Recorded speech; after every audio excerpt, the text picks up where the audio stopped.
Hello everyone, welcome back in my chemistry classes. आज हम लोग ऑर्गेनिक केमिस्ट्री को स्टार्ट करते हैं।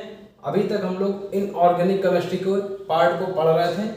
ऑर्गेनिक केमिस्ट्री और इनऑर्गेनिक केमिस्ट्री में डिफरेंस ये होता है कि ऑर्गेनिक केमिस्ट्री अगर बहुत ही सामान्य भाषा में अगर बात करी जाए तो ऑर्गेनिक केमिस्ट्री से ही बच्चों को डर लगता है, क्योंकि ऑर्गेनिक केमिस्ट्री में रिएक्शंस होती हैं।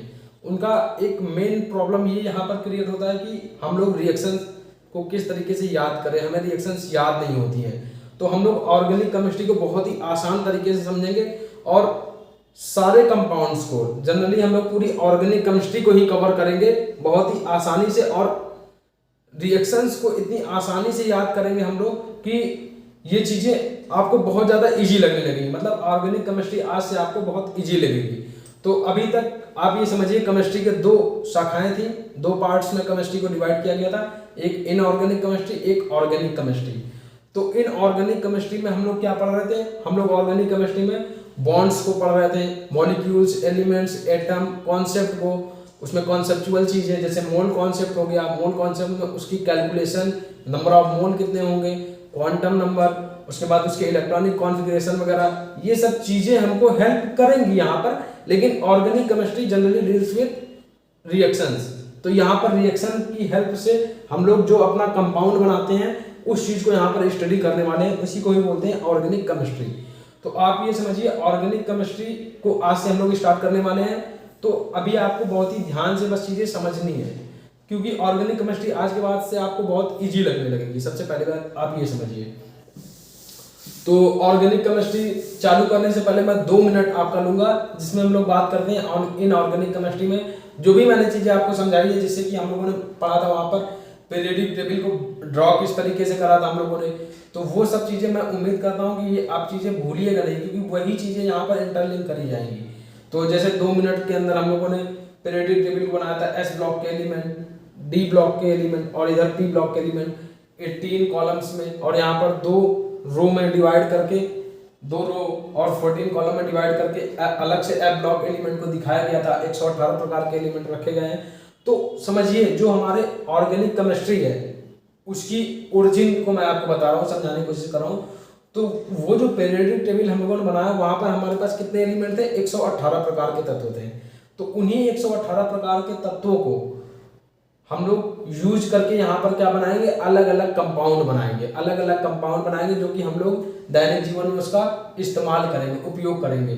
तो वो जो कंपाउंड बनेंगे वो हमारी रिएक्शंस के रूप में बनेंगे। जैसे कि हम लोगों ने बात करी N2 + 3H2, जब N2 और +3H2 को मिलाया गया तो रिएक्शन हमारी रिएक्शन अक्रिया कंप्लीट होकर क्या बनता है?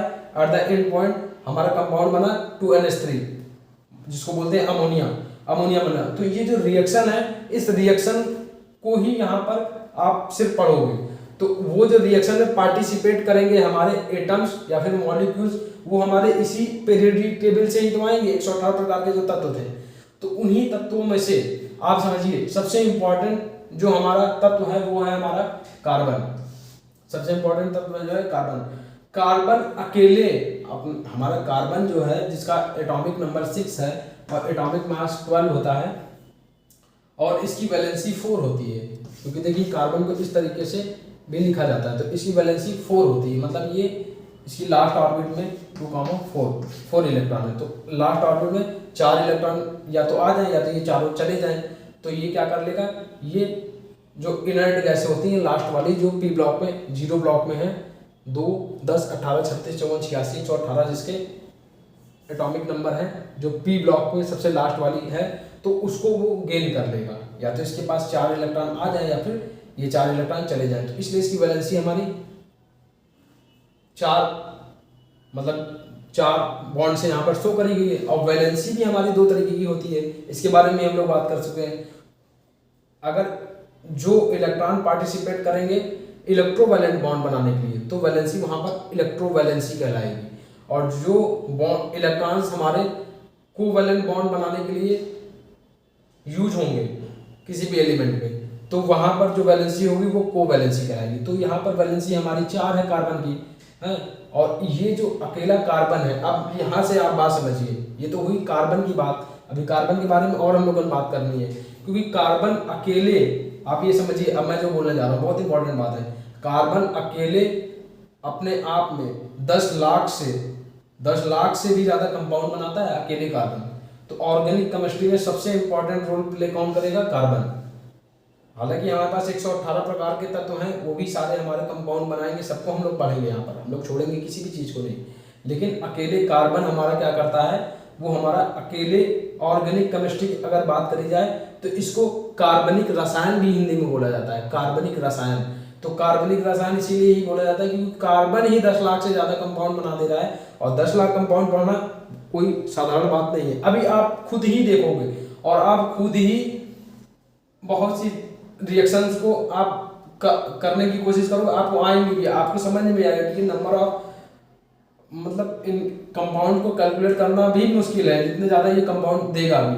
तो अब ये समझिए, कार्बन अकेले तो कोई कंपाउंड बनाएगा नहीं, कार्बन क्या करेगा, अकेले तो कंपाउंड बनाएगा नहीं, कार्बन किसी ना किसी एलिमेंट से रिएक्ट करके वो कंपाउंड बनाना चालू करेगा।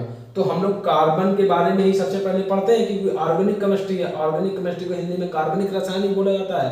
तो कार्बन का ही इंपॉर्टेंट रोल है, क्योंकि ये 10 लाख से ज़्यादा कंपाउंड बना के दे रहा है। इस वजह से ये कार्बन जो है हमारा, सबसे पहले हम लोग इसको देखते हैं किससे रिएक्शन करें।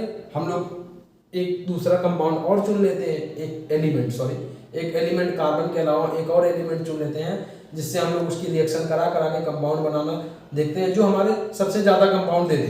तो हम लोग एक एलिमेंट चुनते हैं, उसको इसका नाम दे देते हैं हाइड्रोजन। तो कोई भी ऐसा कंपाउंड जो कार्बन और हाइड्रोजन से मिलकर बनेगा उसे बोलेंगे हाइड्रोकार्बन।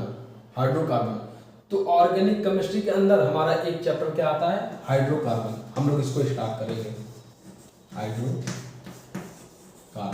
आप लोग डाल लीजिए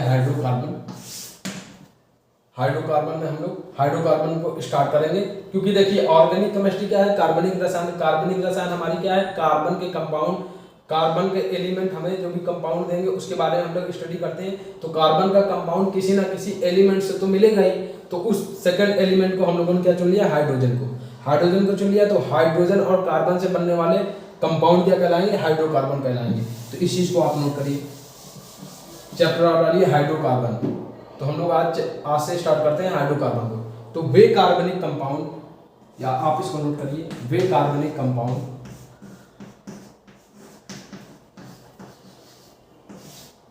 वे कार्बनिक यौगिक, हिंदी में यौगिक बोलते हैं, वे कार्बनिक यौगिक जो हाइड्रोजन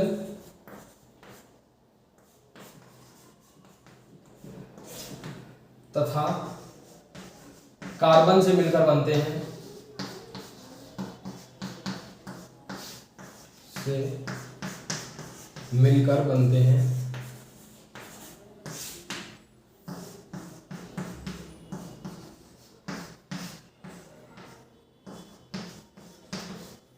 हाइड्रोकार्बन कहलाते हैं।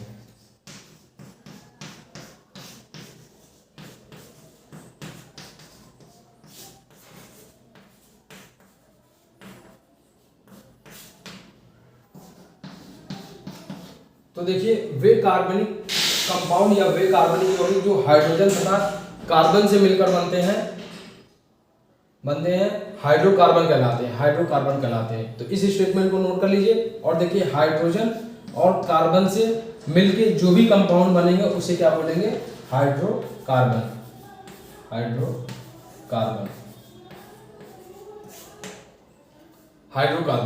इसमें एग्जाम्पल नोट कर लीजिए, इसमें एग्जाम्पल में लिख लीजिए आल, एल्केन,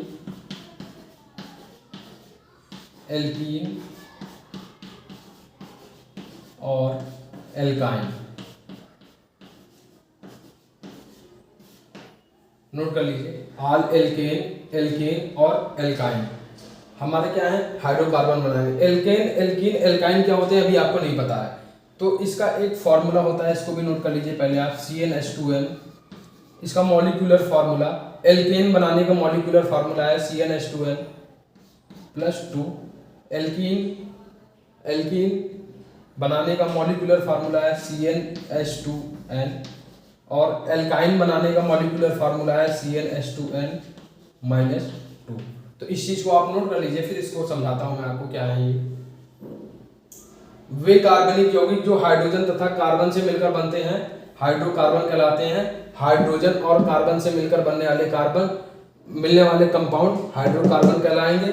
एग्जाम्पल में क्या है, आल एल्केन और एल्काइन। CnH2n+2 एल्केन का मॉलिक्यूलर फार्मूला है, एल्कीन का CnH2n और एल्काइन का CnH2n-2। तो इसको नोट करते हैं, अभी आगे और समझते हैं।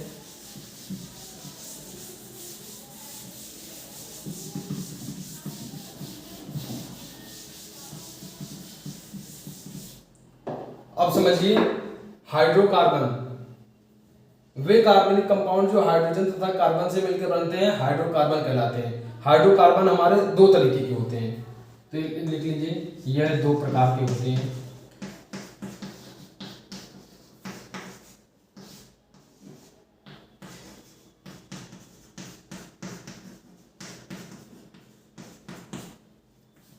Number 1, number 2, saturated hydrocarbon. Saturated hydrocarbon, इसको संतृप्त हाइड्रोकार्बन भी बोलते हैं। संतृप्त हाइड्रोकार्बन, हिंदी में संतृप्त हाइड्रोकार्बन, और अनसैचुरेटेड हाइड्रोकार्बन।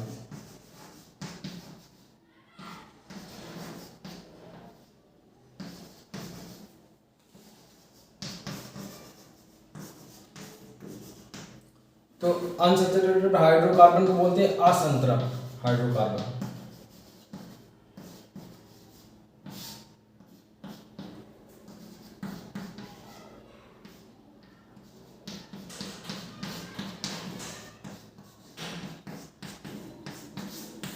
तो देखिए, हाइड्रोकार्बन हमारे दो प्रकार के होते हैं, सैचुरेटेड हाइड्रोकार्बन और अनसैचुरेटेड हाइड्रोकार्बन, संतृप्त हाइड्रोकार्बन या असंतृप्त हाइड्रोकार्बन। तो हाइड्रोकार्बन के एग्जांपल हम लोगों ने लिखा था आल एल्केन, आल एल्कीन और आल एल्काइन। तो एल्केन जो होते हैं वो हमारे सैचुरेटेड हाइड्रोकार्बन होते हैं।